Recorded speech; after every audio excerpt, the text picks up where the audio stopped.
प्रिय बच्चों,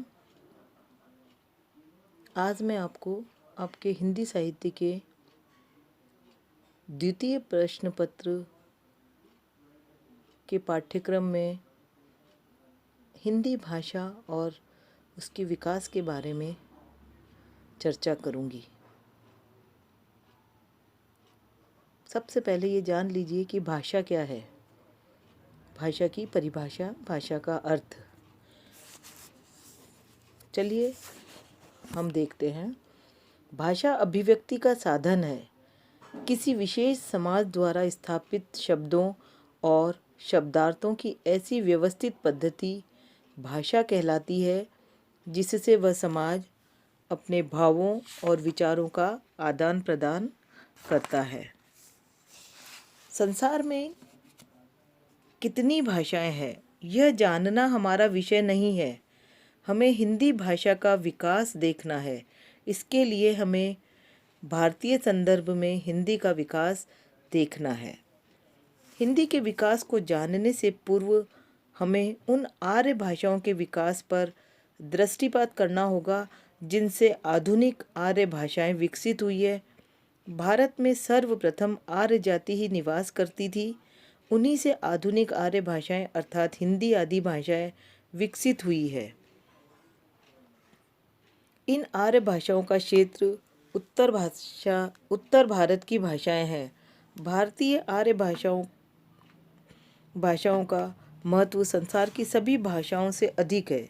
हिंदी के विकास को देखने के लिए हमें भारतीय आर्य भाषाओं का काल विभाजन देखना आवश्यक है, जो इस प्रकार है।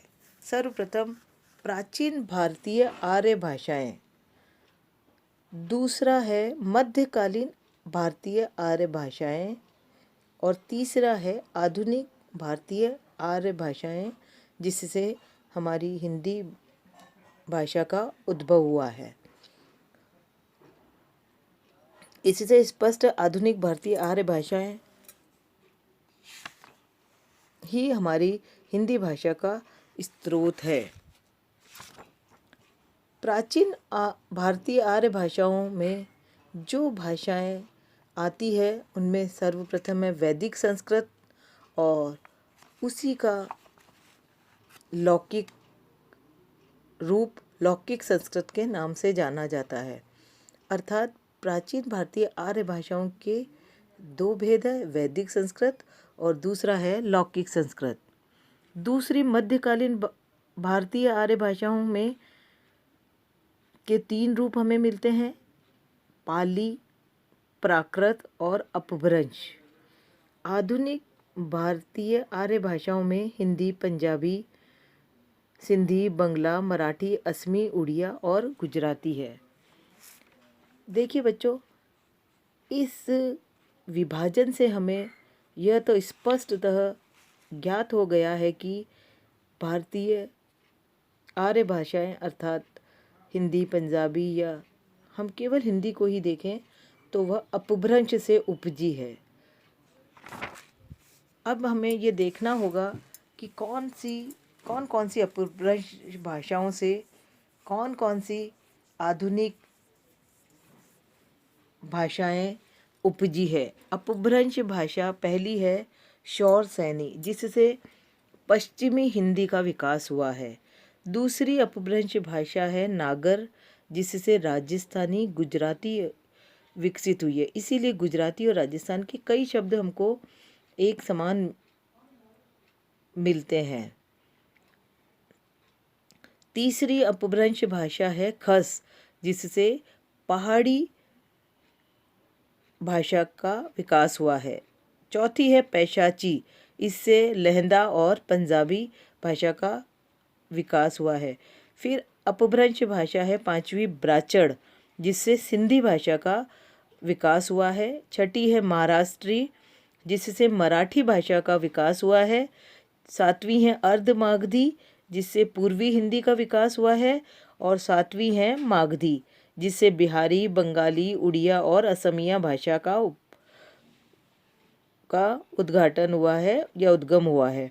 इस प्रकार हिंदी के दो रूप सामने आते हैं, पश्चिमी हिंदी और पूर्वी हिंदी। पश्चिमी हिंदी और पूर्वी हिंदी। भाषा और बोली में बहुत अंतर होता है। बोली का क्षेत्र सीमित होता है और भाषा का क्षेत्र विस्तृत होता है।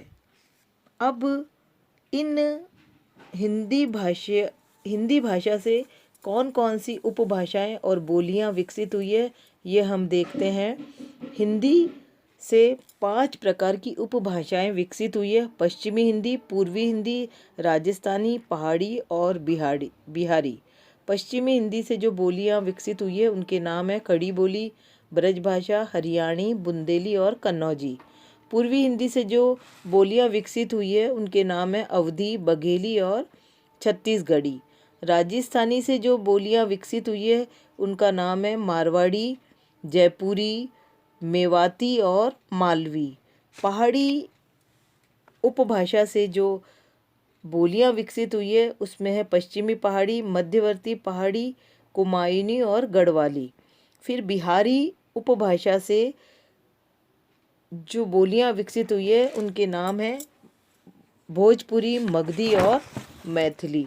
बच्चों, इन सभी भाषा, उपभाषा और बोलियों का विस्तार से अध्ययन हम हमारे अगले वीडियो में करेंगे। धन्यवाद।